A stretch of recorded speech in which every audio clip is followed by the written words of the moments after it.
I was sitting in the jet set with a few of my bouncer clients, Sebastian, Earl, and Sparky. "Why do we gotta sit so far from the stage?" Sparky said.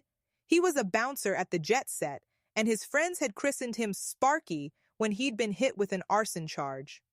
The arson charges were a thing of the past thanks to me, but Sparky's nickname had stuck. "This is my favorite table," I said. "I hate loud noise, and for me the worst noise of all is loud music." We were sitting at a dark table in a distant corner with almost no view of the stage, a small acoustic oasis that didn't have a speaker pointed at it. Sebastian, the jet set's bouncer-in-chief, sat across from me, his face in shadow. His second-in-command, Earl, was there as well. They'd been present at court to watch the arson charges die, and they hadn't stopped making jokes about it. "The charges had fizzled out," Sebastian said. "The prosecutor got burned," Earl replied. "Got a light, Sparky?" Sebastian said, sticking out a cigarette, it being legal back then to smoke in public places. They yuck-yucked together, and I laughed with them as they smoked, sitting in a dark corner of the jet set. This was before my wife banned me from the place, when I was still allowed to meet clients there. Sparky was buying me a round or two or three as a way of saying thanks for a job well done. So why'd Sparky walk, when everyone else got convicted? Sebastian was a frequent flyer at the local provincial courthouse, and he needed to know how his buddy had managed to avoid conviction on what had looked like a solid Crown case. It had been a rather clumsy arson, involving more people than were needed, and a lot more talk than was necessary, both before the fire and after. The homeowner and his friends all went to jail. Sparky, the man who actually set the blaze, was the only one to walk free. "Sparky, tell him what you said when the cops arrested you," I said, raising my Guinness for another sip. "I said jack shit. Every time they asked me a question, all I said was lawyer, over and over again." Earl and Sebastian nodded approvingly. One of the things I liked about my bouncer clients is that they always listened to me and did what I told them to do. It's a lot easier to get good results when your clients take you seriously and do what you recommend. It also helps when the prosecutor fucks up, and the prosecutor had fucked up really badly. But I wasn't going to let luck take away any of the credit, so I accepted the accolades from my bouncer clients and enjoyed the Guinness that the waitress kept me supplied with. Maybe I should have said no to Sparky when he invited me out to the jet set. Sparky wasn't the kind of client that you hung around with, that you had a drink with. Neither was Sebastian, the most vicious man I ever met, nor Earl, a mountain of a man, and next to Sebastian, the most feared bouncer on the airport strip. But here I was, hanging around with them all. Sebastian was from West Bay, from the same place I came from. At work and in court, I had to be on guard and mind my linguistic P's and Q's. But with Sebastian et al., my speech returned to its default setting, and I dropped the proper English that I'd learned after I started high school.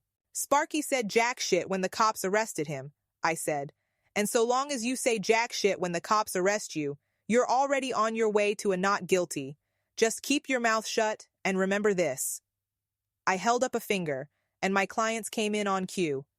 "No one ever talks a cop out of laying a charge," Sebastian, Sparky, and Earl said in unison, repeating a phrase that I and pretty well every other lawyer in Canada learned in first-year law school.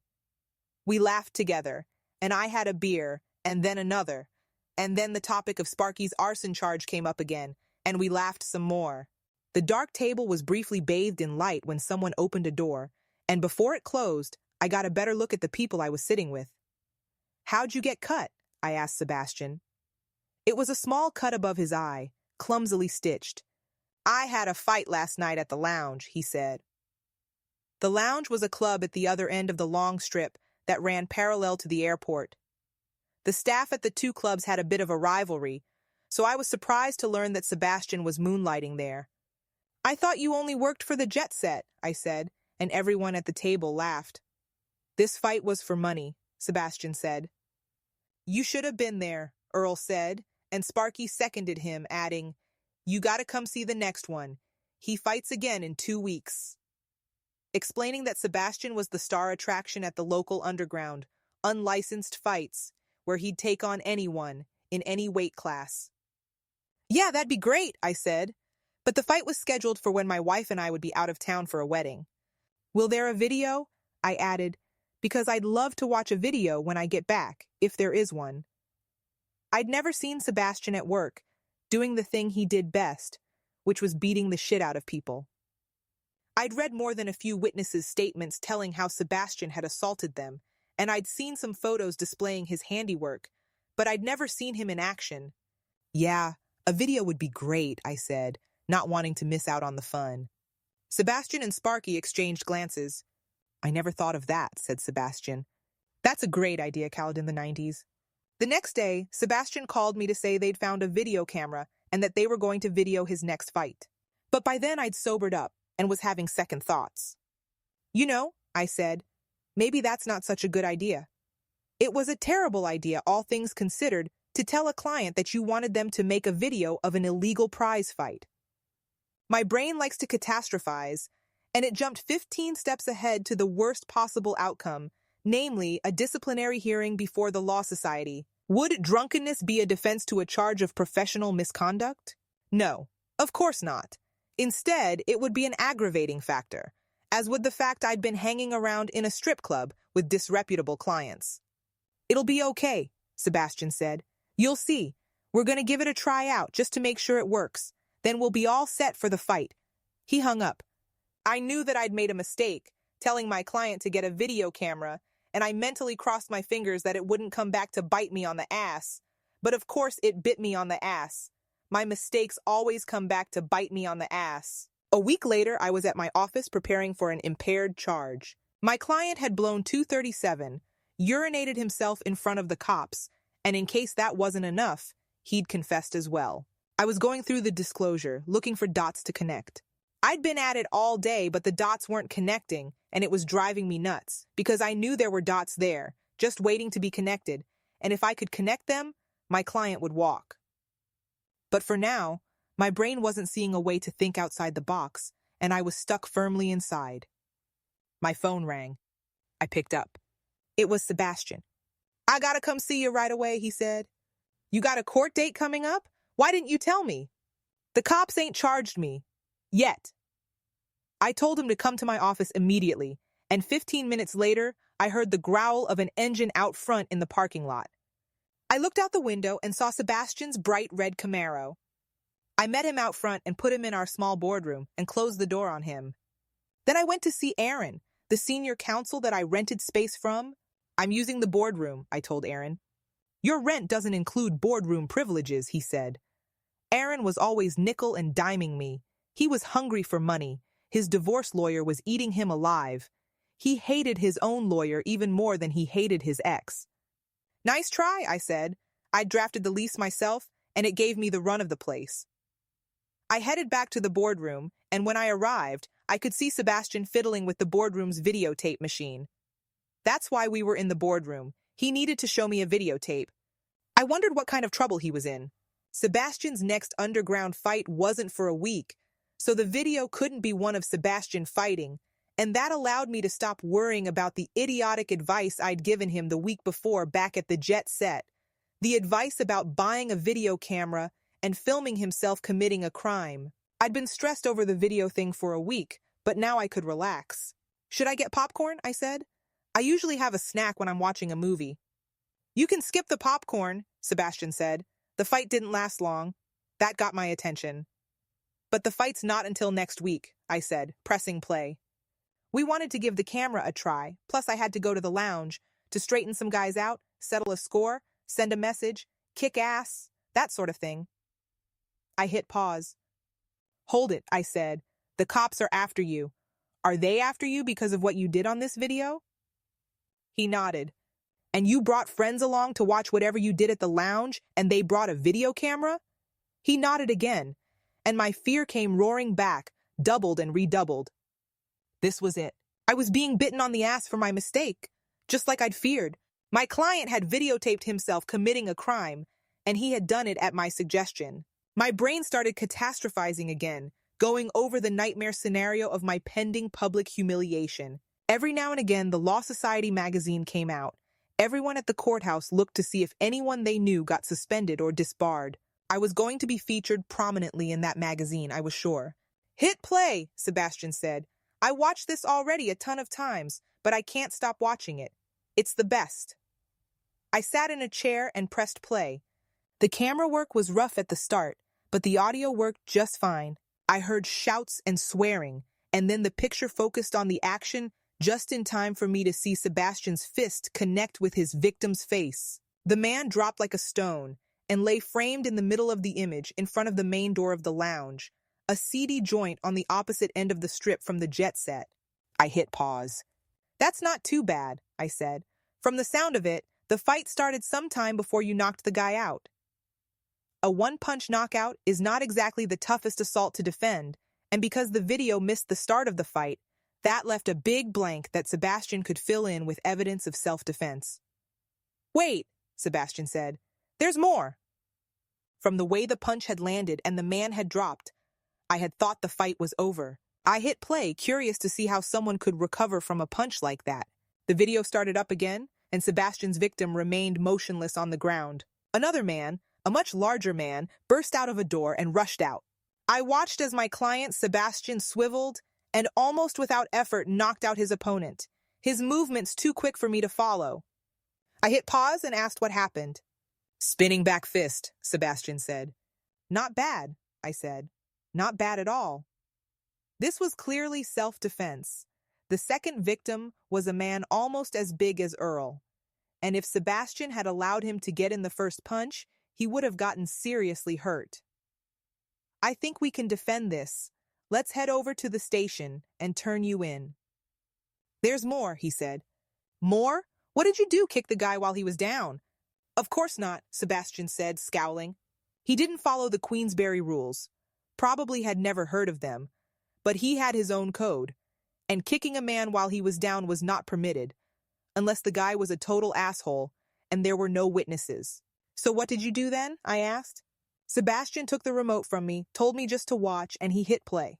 3 more men came out of the lounge, all wearing the livery of their club, pale slacks, button-up shirt, matching vest. They all looked very proper and professional, except they were enraged, and the one in the middle called out to Sebastian, challenged him to fight man-to-man.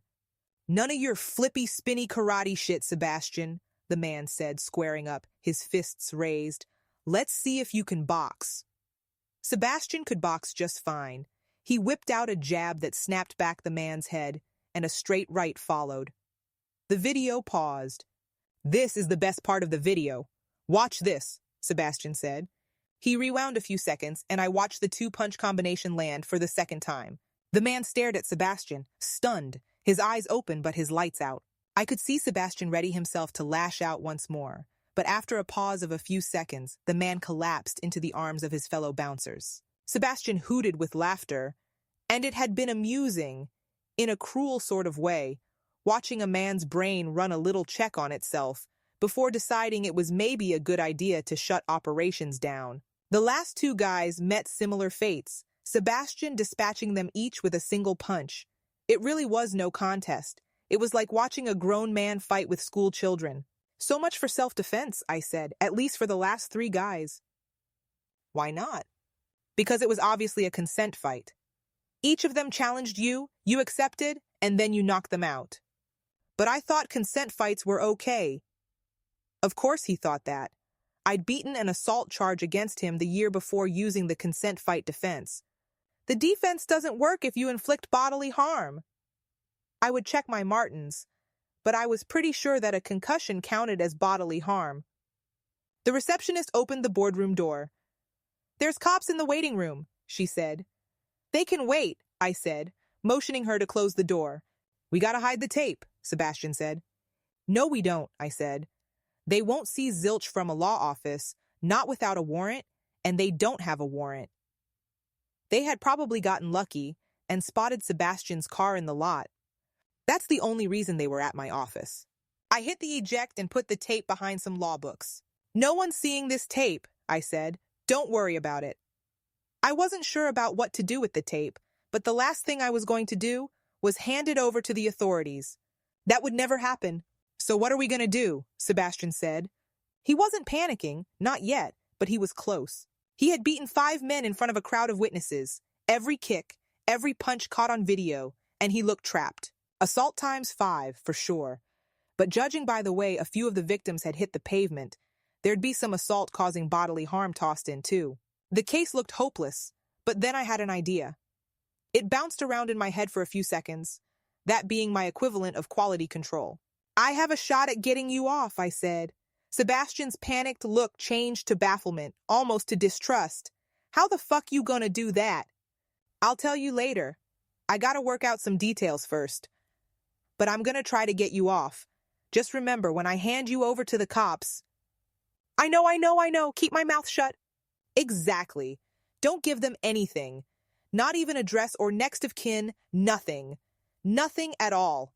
You'll post bail tomorrow morning, and by then I'll know what I'm going to do. I led Sebastian out of the boardroom and handed him over to the cops in reception. There were 6 of them, all big men. They knew Sebastian's reputation, and they weren't taking any chances. I watched them cuff my client, and then they took him away.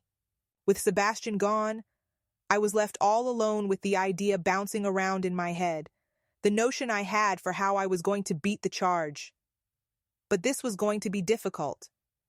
The path I could see to a win was complicated, almost baroque, and working out the details would be complicated. Very complicated if I was to keep my law license.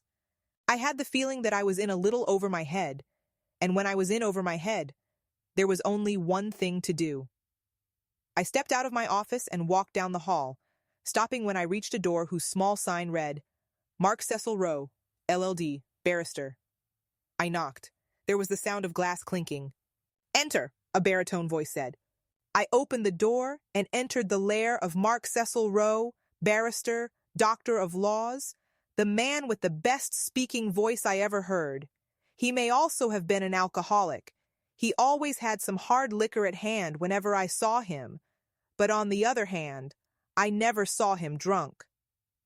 How's it going, Mark? I said cheerfully to an older man seated behind a massive desk. You know that I prefer that you call me Mr. Cecil Rowe. The man rose, coming from behind his desk with a bottle of scotch and 2 glasses in his hand. Sorry, Mr. C. I wanted his advice, but I still had to needle him, just a little bit. Cecil Rowe had been the leading barrister in the county for several decades, starting with the West Bay missing limbs case back in the 60s. But he wasn't up to big cases anymore, he claimed, so he mostly stayed in his office. He was of counsel to a couple of prominent firms, and he dispensed advice from the comfort of his chambers. Advice as well as expensive scotch. Mr. C, indeed, he muttered. Then he smiled and gestured to a leather couch. Have a seat, Padawan, he said. Cecil Rowe was about 60, maybe looking a bit older, with a neat white beard, and dressed impeccably. I wish you wouldn't call me Padawan, I said. Then we are even, he said. Cecil Rowe always won. That's how it seemed, at least to me, that he always won. For Cecil Rowe, words were weapons in the martial art of speaking, and against him most lawyers were almost unarmed. I sat on the couch and accepted a glass, and held it while he poured me some scotch. He stopped after about a half shot. More than that, I said, meaning this particular problem was bigger than usual. Cecil Rowe poured some more, and then one more time at my bidding. A 1.5 shot problem. This ought to be good, he said. He settled back into his armchair with a small smile on his face. Here's the situation, I began, but Cecil Rowe stopped me before I could get rolling. This sounds serious indeed, he said. How can you know that already? You started by saying, here's the situation. For you, here's the situation means the same thing as, forgive me, Father, for I have sinned. When you say, here's the situation, it heralds a tale to come, and the tale always starts the same way, with you making a big mistake. And as usual, I will help you fix your mistake, so long as I don't have to leave my office. That was one of Cecil Rowe's rules, never to leave his office on a legal errand of any kind. He would give advice from the comfort of his chambers, but he would not go to court. Cecil Rowe had taken a liking to me when I took space in the same building, and he never charged me for the consultations. I think he enjoyed listening to the tales of the legal scrapes I got myself into, usually when I fucked up, and back in those days, I tended to fuck up a lot. You think I fucked up? I said. Nope. I didn't fuck up this time. My West Bay manner of speaking was several socio-economic classes below Cecil Rowe's station. He wrinkled his nose and replied, I'm suggesting that you erred grievously and came here for help. Here's the situation, I repeated, repeating the words that for us by now were almost a ritual. Tell me about the situation, Cecil Rose said. Tell me about how you didn't make a mistake. Tell me how you did not fuck up. I told him about Sebastian coming to my office with the tape and what was on it and what the client told me.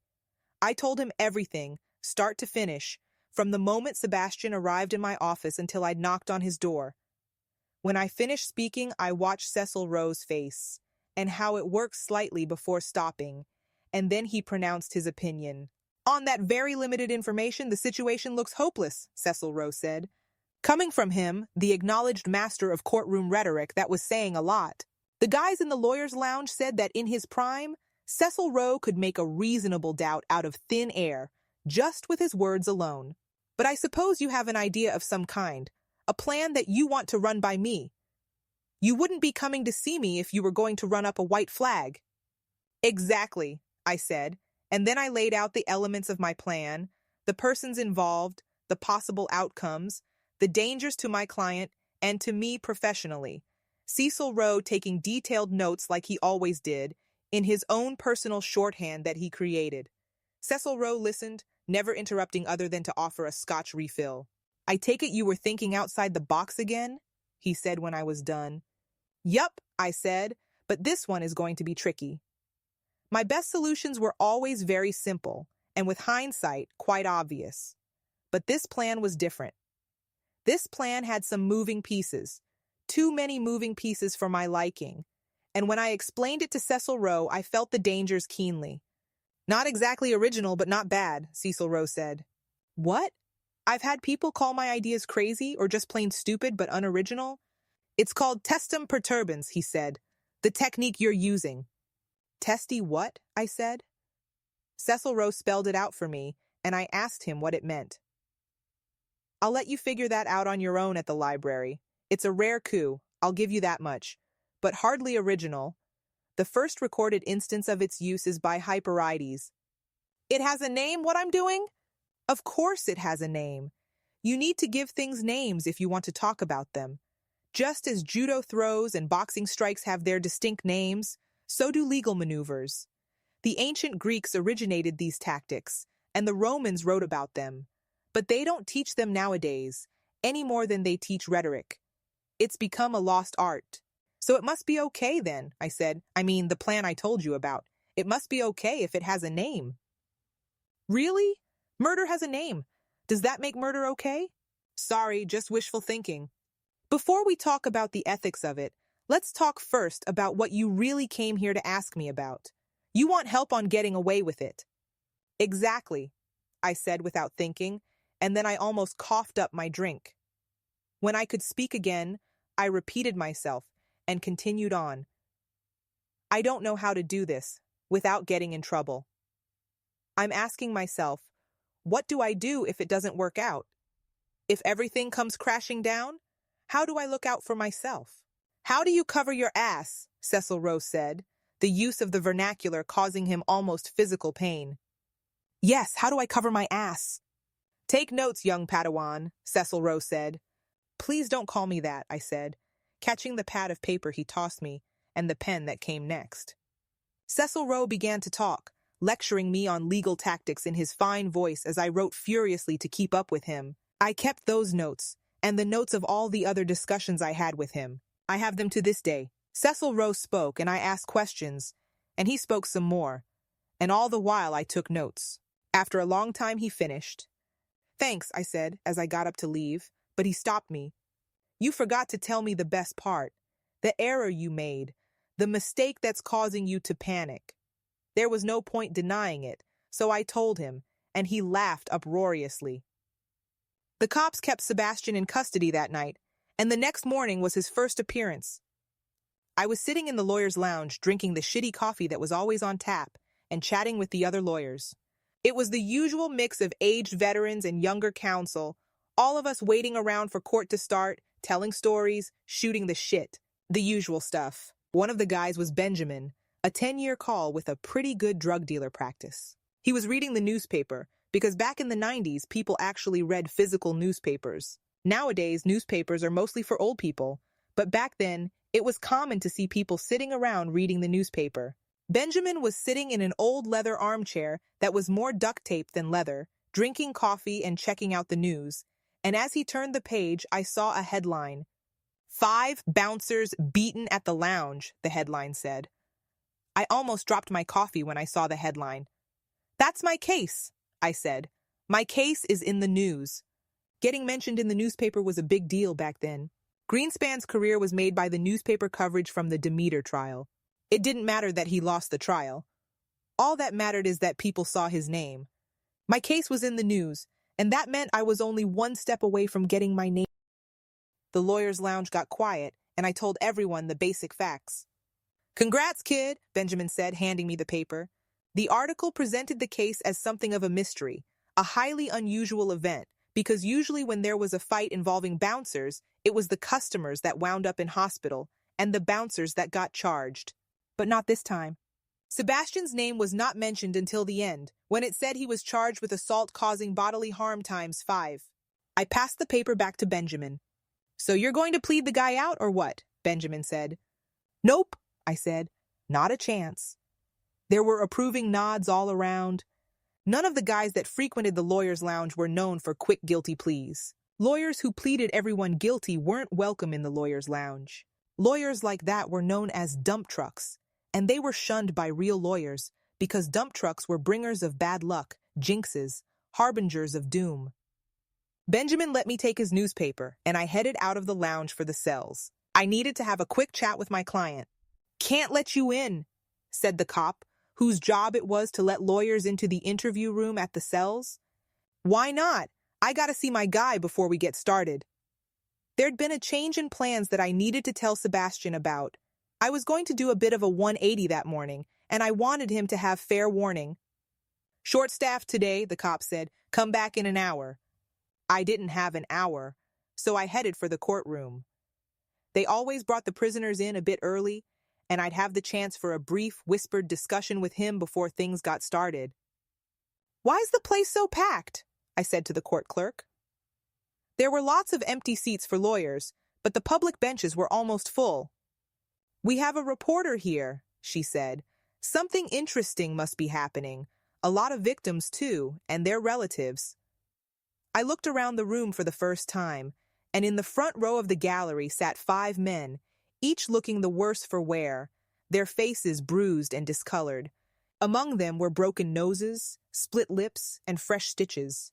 I was still staring at them when the Crown walked in, and not just any Crown, but Polgar, a lawyer as junior as I was, but whose career was on the fast track because he was the son of Polgar Sr., the Crown attorney for the county.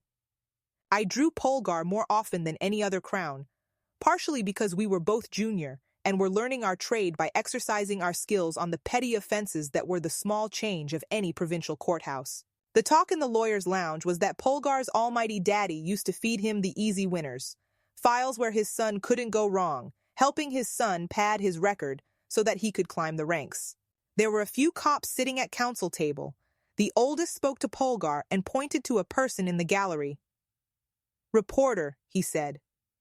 Polgar the Crown, and part-time attention whore made a beeline for the reporter. What case are you on? He said. The reporter was young and pretty, and she told Polgar that she was here on the fight that had taken place at the club near the airport. The 5 bouncer beat down, Polgar said. I rolled my eyes as I listened to him chat up the reporter, full of self-importance, trying to impress her. The guy who did this won't get away with it, I promise you, he said. He's got a record as long as... He doesn't have a record of anything except wrongful arrests, I said from the defense table. I would have added, thanks to me, but Polgar did it for me. Thanks to you, he said. But he won't get away with this one. We have too many witnesses. He said she said or whatever, I replied. Their word against my clients. We have independent witnesses, Polgar said. Guys that your client didn't knock out, plus the cops are still looking for evidence. You'll see it all in the disclosure. It was too bad that they hadn't brought the prisoners in yet. Sebastian would have enjoyed listening to this, plus I also needed to speak to him before court started, about the little change in plan that I had, an extra dot I would be connecting that morning once court started. But then Judge Herman walked in, and the chit-chat came to an instantaneous end. The Honorable Judge Herman, aka the Hermanator, stood at his dais and bowed. All the lawyers bowed back, and everyone took a seat. His Honor took in the empty prisoner's dock. "How are we to conduct bail hearings without prisoners?" he said. "Staffing issues today," Polgar said. He told the cops to bring Sebastian in, and a few minutes later, he was seated in the prisoner's dock, while the terms of his bail were set on consent. As Polgar spoke, I tried to catch Sebastian's eye, but he had eyes only for the young, pretty reporter. I wrote out a note and headed over to the prisoner's box to pass it to him. "Sit down, counsel," the Hermanator said. "You can consult with your client after court." I sat down, the note burning a hole in my hand. It contained a message. A really important message that I had wanted to give Sebastian before court started. But I couldn't give it to him. I could only sit and listen as Polgar read out the usual terms of release. No contact with the victims. Live with his surety. Keep his bail papers with him at all times. Sign in once a week. Keep the peace and be of good behavior. The usual. Sebastian nodded as he heard the routine words that he'd heard many times before. The lawyers checked their calendars, and we set a date for a case conference. We were about to move on to the next case when I stood. It was time for stage 1 of the plan, a little wrinkle devised by Mr. Mark Cecil Rowe, barrister, LLD. "There's just one more thing, Your Honor," I said, opening my briefcase. "Yes," Judge Herman said. "A videotape has come into my possession," I said, pulling out a large manila envelope. Polgar was immediately suspicious. "Your Honor," I object. "Whenever Kalidinthanus is involved, there's always something, some nonsense that delays things." But the judge made him sit down and told me to continue. "As I was saying, a tape came into my possession, a tape that may or may not have some bearing on the charges before the court. I'm not saying either way, but I'm handing the original over to the Crown. I'd made copies the day before, just in case, but the copy that Sebastian put into my hands was the one I gave to Polgar." Polgar accepted the envelope hesitantly, as if fearing a trap. But the concern on his face disappeared when Sebastian saw what was up. "What the fuck?" he said. "That tape was like confidential." "Be quiet," I said to him. He was inches away from incriminating himself. "You told me you wouldn't show it to anyone," he said. I wanted to ignore him, but I couldn't, and my next words were addressed to the judge. "My client misunderstood me, Your Honor. Yes, I agreed to keep it confidential, but not from the Crown, of course, because it might be evidence." "You might have fucking told me, asshole," Sebastian hissed from the prisoner's box. The judge silenced him. "From your reaction," the judge told him, "it sounds like you know what's on the tape, and you should keep quiet, like your lawyer told you. Called in the 90s handed over the tape because he had to. He acted in the best traditions of the bar." That's what they call it when you sell out your client. Acting in the best traditions of the bar. "Fuck your traditions," Sebastian said, his voice a low murmur. His face was rage-filled as the cops took him back to the cells, and I wondered whether he'd keep the peace and be of good behavior the next time he saw me. "Not too popular with your client, it seems," Polgar muttered to me. "Your daddy think you can win this case? That why he gave it to you?" But the judge told Polgar to move things along, and I shuffled out of court, following a crowd made up of the 5 bouncers that Sebastian beat, along with their friends and supporters and the young reporter from the Tribune. "What was on that tape?" the reporter asked me when we got outside. This was my chance, I thought. A reporter, a real live reporter, was talking to me about a case. Sure, it wasn't a murder case, nothing too serious, but the facts were interesting enough that for a day or two, it had the attention of the press. Here was my chance to get my name into the newspaper, to get myself noticed, to advance my career. What was on the tape? Can't say. Privileged. The words rolled off my tongue automatically. I gave the same answer I gave my wife when she asked a question about one of my cases. The answer was always privileged, unless we were talking about something that happened in open court, on the record. It always drove my wife nuts. That's it, the reporter said. That's all you can give me? You make this big show of handing over evidence, your client goes nuts in court and wants to kill you, and all you can say is that it's privileged? The reporter sounded as annoyed as my wife did when I played the privilege card. Sorry, I said, but until the Crowns had a chance to review what I gave them— Never mind, the reporter said, turning her heel on me and heading out. You really do have a way with people, Kurt Mandrick said, observing the encounter from his seat on a bench outside the courtroom. Kurt the dump truck was at court that day to plead a few clients guilty, because that's all that he did, plead people guilty. He'd been avoiding me since the notorious Autrefois Acquis case a few months before, but after seeing me get kicked around, he figured it was safe to speak to me. I wasn't trying to piss her off, I said, but the next day when I picked up the Telegraph in the lawyer's lounge, I saw that I had seriously pissed off the reporter. Lawyer leaks tape to the cops, the headline said, mentioning me by name as someone who had sold out their own client. That's how I learned that lawyers who gave reporters nothing to write about got negative publicity. But I shrugged it off to experience and then headed out to my car. I was going to the jet set for the next stage in my plan. I'm fired? Sebastian said when he got to the jet set and joined me in the boss's office where I was sitting with Athena, the boss's wife. The boss was away, and when he was away, Athena stopped pretending that her husband was actually the boss. Sit down, Athena snapped, and Sebastian did as he was told. It was like watching an attack dog brought to heel. But he was still scowling, and his scowl was directed at me. You're not fired, Sebastian, Athena continued, only suspended. So can I still come to the jet set? No, Athena said. Do I get paid? No. That sounds an awful fucking like I've been fired, he said. It's only temporary. We need to do it for insurance reasons. We can't have a bouncer on duty who's facing charges of this magnitude. If you got into a fight and we got sued, Kaladin the 90s said we might be denied coverage. What kind of lawyer are you anyways? He said to me. First you give the cops all they need to convict me, and then you get me suspended or laid off or whatever the fuck. Kaladin the 90s explained his plan to me, Athena said, and I think it's a good one. Athena ran the jet set. Her husband was the boss, in that he showed up, kept people in line, and was the face of the club. But anything that involved rules or schedules or letters or numbers or payroll or contracts was done by Athena. The bouncers knew that if you pissed off the boss, you'd be in trouble. But if you pissed off Athena, you were dead to the club. Tell Sebastian your plan, Kaladin the 90s, Athena said to me. So I did. Holy shit, Sebastian said. That's fucking diabolical. It won't work if you tell anyone, I said.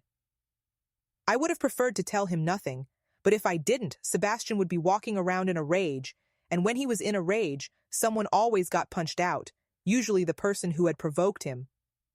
Sebastian, Athena said, if you tell anyone about this, and I mean anyone, you really will be fired. Not suspended, not laid off, but 100% fired. Do you understand me? Once again, I marveled at how easily Athena got Sebastian under control. Got it, boss, he said. She smiled. Good, she said. Now go home and stay out of trouble. Stay out of clubs, out of bars, stay out of any place where you might get into a fight. Did you bring the video camera? It's in the car, he said. Drop it off at the front desk, then fuck off till I call you back, she said. I didn't mean to steal your client, said Kurt the dump truck, 2 weeks before Sebastian's trial date. No one had ever seen Kurt conduct a trial. He never argued about innocence or guilt, only about sentence, for he pleaded each and every one of his clients guilty, one of them without exception. Kurt had been waiting for me outside the lawyer's lounge because he knew he wasn't welcome inside. The lawyer's lounge was for lawyers only, not dump trucks. Who'd you steal this time? I said. Sebastian, he said. What? I said. Seriously, I didn't steal him, I swear. He called me up out of the blue and said he wanted to switch lawyers. But this is a big case, I said, and it was. The young reporter from the Tribune had written it up a couple of times, and I was sure that she'd report on the trial as well. Too bad, so sad, Polgar the Crown said as he walked by. But maybe it's for the best. Saves you an embarrassing loss. No one liked Polgar the Crown. I'm not sure his dad even liked him. Among his many, many faults, Polgar the Crown liked to gloat. "Fuck off, Polgar," I said, stalking off out of the courthouse for an appointment at the Jet Set.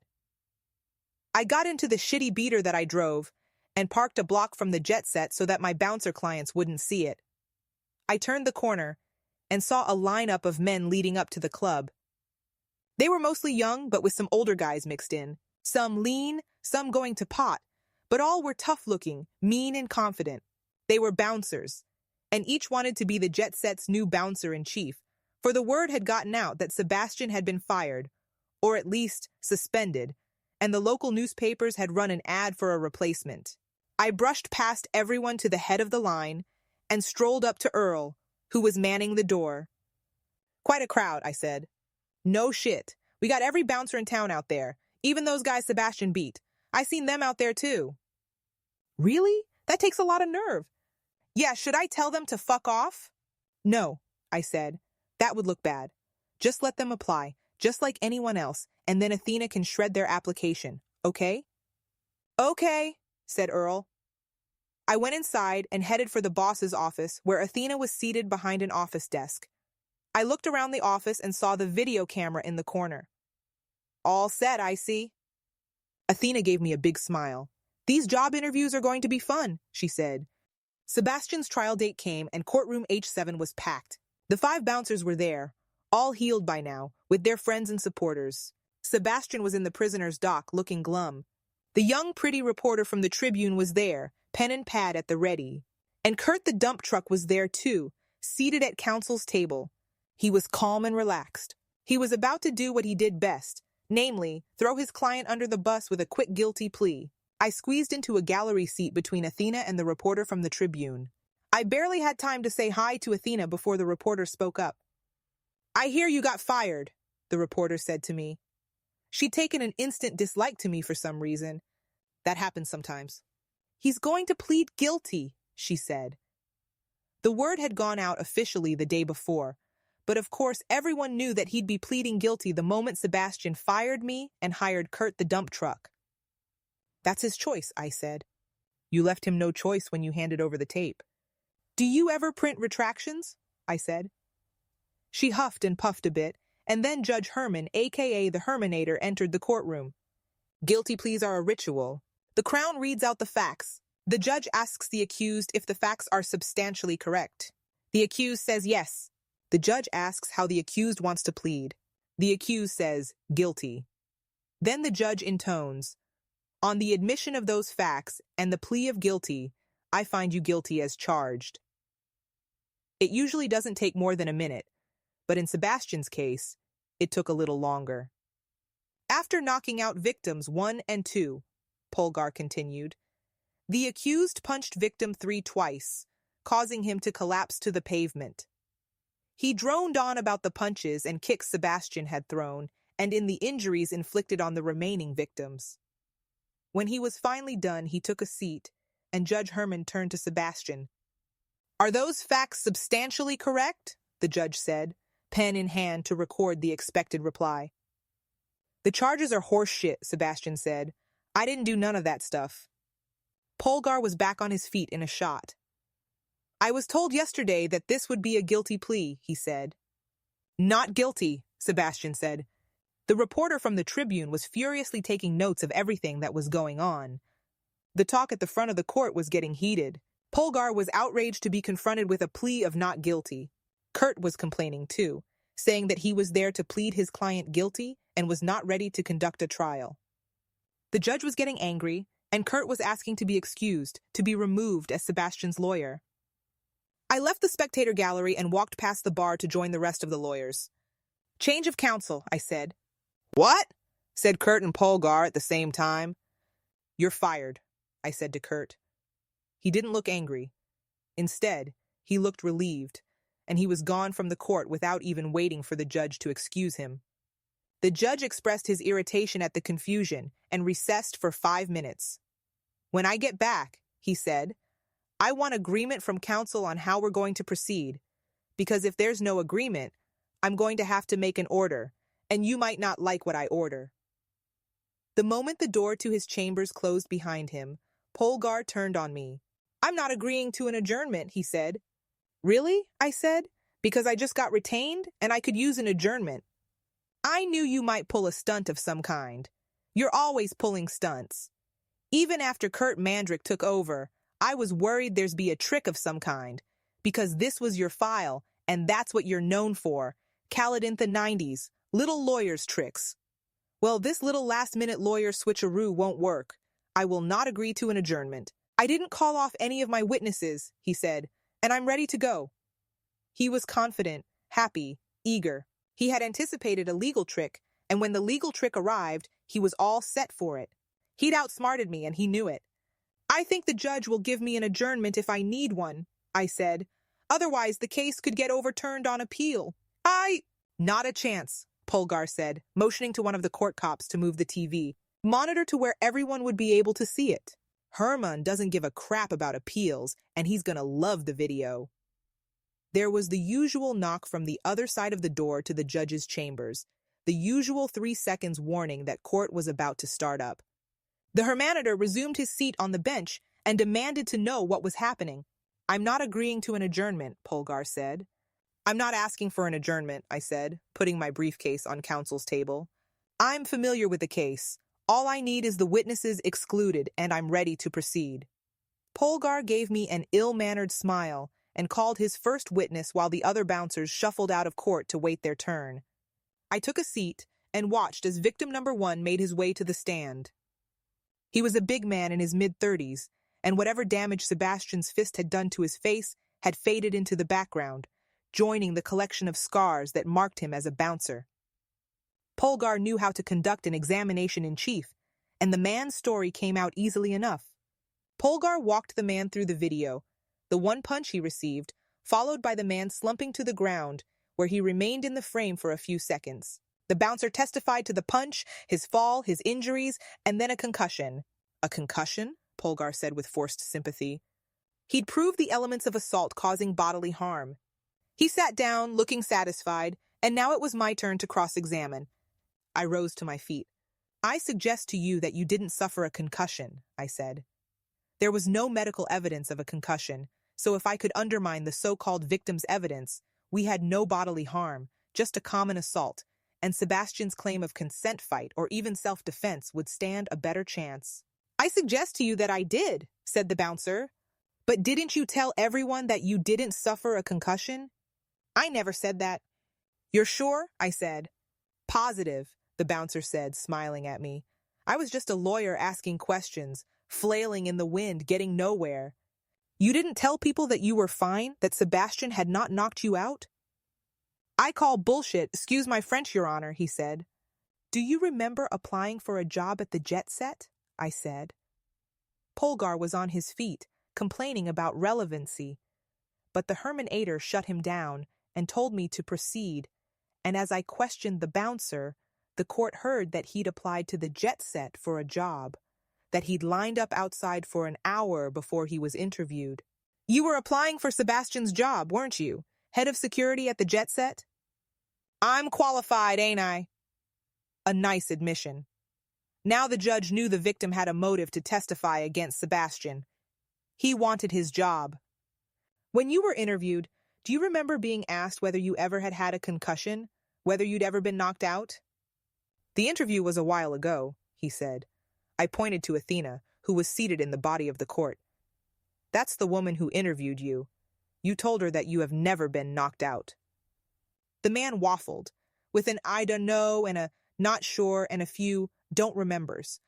But when I put the video in the machine and hit play, the court saw him sitting in an office at the Jet Set, being interviewed by Athena and answering questions, and assuring her that he was in good shape. No history of concussions, no serious injuries of any kind, ever. "So let me get this straight," I said. "In the Jet Set, when you're applying for my client's job, no concussion, but in court, when you're trying to get him fired for good, you're saying you had a concussion. Do I have that right?" The bouncer muttered some nonsense until the judge excused him with a few curt words and an angry glare. The bouncer left the witness box and walked stiffly past his fellow bouncers. He walked straight out of the courtroom without even looking back. Polgar threw down his pen in irritation. I need an adjournment, Your Honor. Called in the 90s has been tampering with my witnesses. Either back that up or shut your mouth, I said.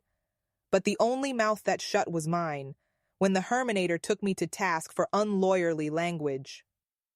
I don't like what I'm seeing, the judge said to me. You walk in here, apparently as a spectator, but at the last second your client fires his lawyer and rehires you. Then you take the crown completely by surprise. I don't know what to think of it, counsel, I really don't. I'm going to recess again, and when I return, which will be soon, I'd like someone to tell me what is going on here. You did this deliberately, on purpose, Polgar the Crown hissed the moment the judge was back in his chambers. I've got news for you. The other bouncers? They all applied for Sebastian's job, too. Do you want to guess what they had to say about their injuries? You cooked all this up, Polgar said. And when we're done, I'm going to ask the police to investigate, to ask questions. The Jet Set's manager is right here, I said, turning and pointed to Athena. She gave a little wave. Why don't you ask her about the interviews and the questions she asked? I just might, he said. When Judge Herman came back, I told him that I was ready to continue the trial. I explained that my client had fired me for handing over the video to the Crown, but then he'd had second thoughts at the last minute and had decided to bring me back. These were simple facts, easy for the judge to accept, and Polgar had no way to counter them. Handing over that tape in open court will pay dividends, Cecil Rowe had explained to me in his office over scotch, that day when the cops came to my office to arrest Sebastian. It will give you credibility, and you're going to need it if you're going to use testem perturbans. It sounded more like an incantation than a law term, and I asked him again to define it, but he told me to look it up on my own. It was my homework, he said. If you get in trouble, just remind the judge that it was you who helped the prosecution in the first place. It's a card to play if you find the court might be moving against you. Polgar had a tendency to fade in the face of adversity, but for a change he soldiered on. He put bouncer number 2 on the stand, but he did no better than his buddy. Bouncer number 3 was even worse. Polgar asked him the same questions, and the court watched the video of his fight with Sebastian. None of your flippy, spinny karate shit, Sebastian, the video showed the man saying. Let's see if you can box. There followed Sebastian's instant 2-punch combination. The man stood there stunned until his body realized that it wasn't in communication with his brain, after which he collapsed. There was a roar of laughter in the courtroom. Sebastian had seen the video dozens of times, but he was laughing louder than anyone, proud that his handiwork was so well received. The judge pounded his desk in irritation, and in the silence that followed, I heard the sound of Polgar's voice. The Crown's withdrawing the charges, he said. How did the trial go, young apprentice? Cecil Rowe asked when I popped by his office later that day. Just great, Mr. C. Everything went according to plan. And it had. I'd handed over the tape and arranged for Sebastian to fire me. Kurt had jumped at the chance to plead him guilty, and Athena at the Jet Set had done everything I asked her to. And Polgar? That was the best part of all.